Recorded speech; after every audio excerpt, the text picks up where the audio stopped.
ketika kita mendengar akan dilakukan, kami melihat itu ada inisiatif yang baik. Dan ketika Pak Ganjar menyampaikan keinginan untuk melakukan angket itu, fraksi PDI Perjuangan adalah fraksi yang terbesar. Kami yakin bahwa koalisi perubahan, Partai Nasdem, Partai PKB, Partai PKS akan siap untuk bersama-sama. Jadi saya memandang dengan adanya inisiatif angket, proses di DPR bisa berjalan. Kami siap dengan data-datanya dan di bawah kepemimpinan fraksi terbesar, maka proses DPR bisa berjalan. Saya yakin Partai Koalisi Perubahan siap untuk menjadi bagian dari itu.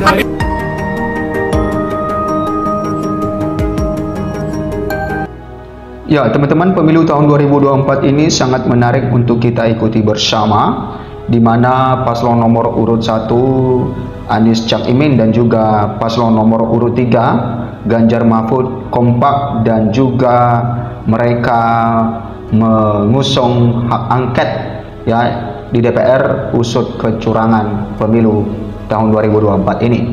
Dan Anies Baswedan bukan hanya mendukung Ganjar Pranowo, tetapi dia juga menyediakan data-data yang akan dibawa nanti ke DPR pada saat hak angket tersebut.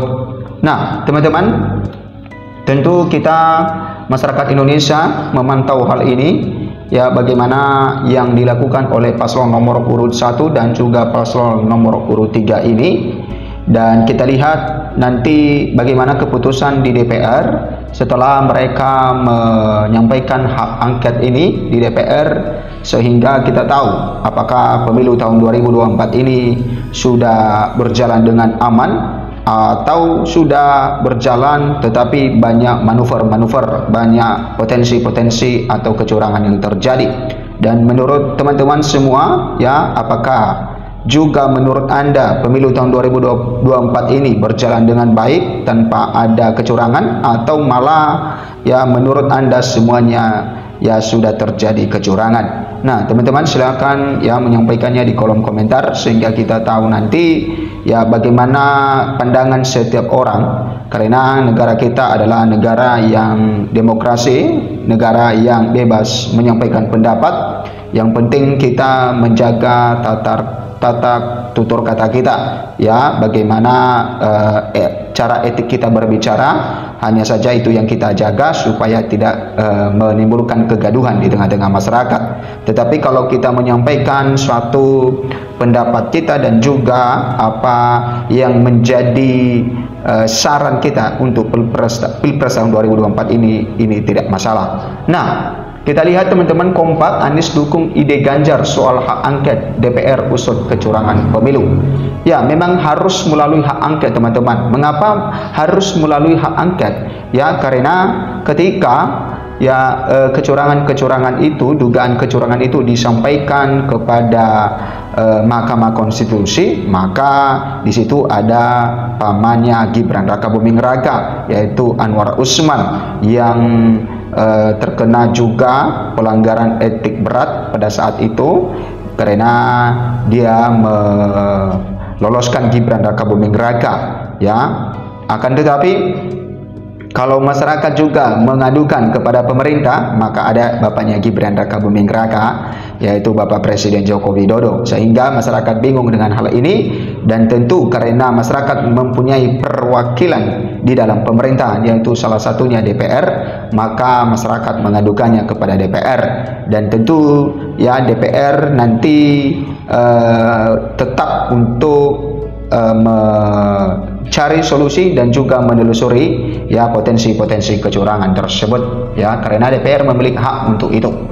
Ya, calon presiden capres nomor urut 1 Anies Baswedan mendukung ide capres nomor urut 3 Ganjar Pranowo mendorong penggunaan hak angket DPR dalam mengusut dugaan kecurangan pemilu 2024. Ya, ternyata Anies Baswedan yang mendukung hal itu dan dia sangat-sangat ikut di dalam berpartisipasi di dalam hal itu.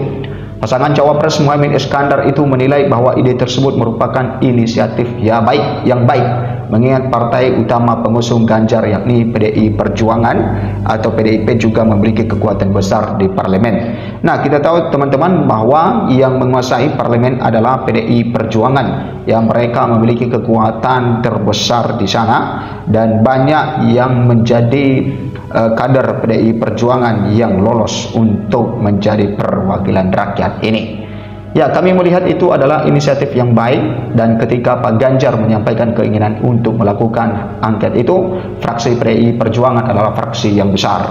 Nah, katanya di Posko Tahun Amin, Jakarta Selatan, Selasa 20 Februari 2024, Anies meyakini koalisi perubahan yang mengusungnya dalam Pilpres 2024 ini juga akan siap untuk bersama-sama terlibat dalam penggunaan hak angket tersebut.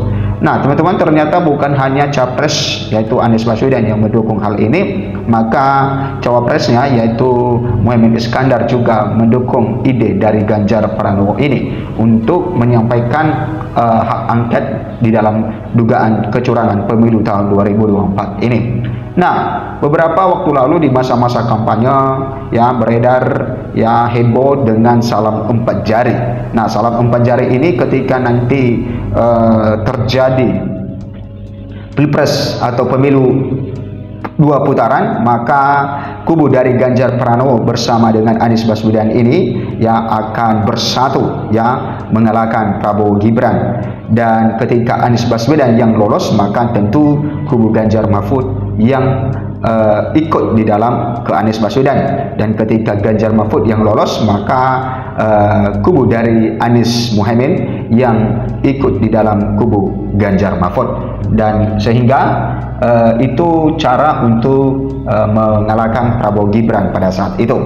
Dan apa yang telah direncanakan itu, ketika nanti perhitungan cepat ini dinyatakan KPU bahwa itu adalah perhitungan yang real, maka Pilpres tahun 2024 ini hanya berlaku 1 putaran ya, karena Prabowo Gibran telah mencapai suara 58%. Nah, menurutnya koalisi yang terdiri dari Partai Nasdem, PKB, dan PKS itu juga mengantongi data-data kecurangan pemilu 2024. Ya, itu sebabnya dia memandang bahwa inisiatif angket dapat berjalan di bawah kepemimpinan fraksi terbesar. Di bawah kepemimpinan fraksi terbesar, maka proses hak angket DPR bisa berjalan. Ya, saya yakin Partai Koalisi Perubahan siap untuk menjadi bagian dari itu, jelas Anies. Nah, ternyata Anies bukan hanya sekedar mendukung dari kata-kata, tetapi ia juga membawa ya bukti-bukti. Tentu mereka juga mendapatkan dugaan-dugaan kecurangan di lapangan di dalam pemilu tahun 2024 ini, sehingga itu nanti yang dibawa ketika nanti berjalan ya hak angket ini. Dan kita berdoa supaya ini bisa ya diputuskan dengan baik, dan juga bila terjadi nantinya ada kecurangan di dalam pemilu tahun 2024, tentu para oknum tertentu harus diberikan sanksi, karena itu merusak ya tata demokrasi yang ada di Indonesia. Nah, teman-teman, silakan berkomentar bagaimana pendapat Anda.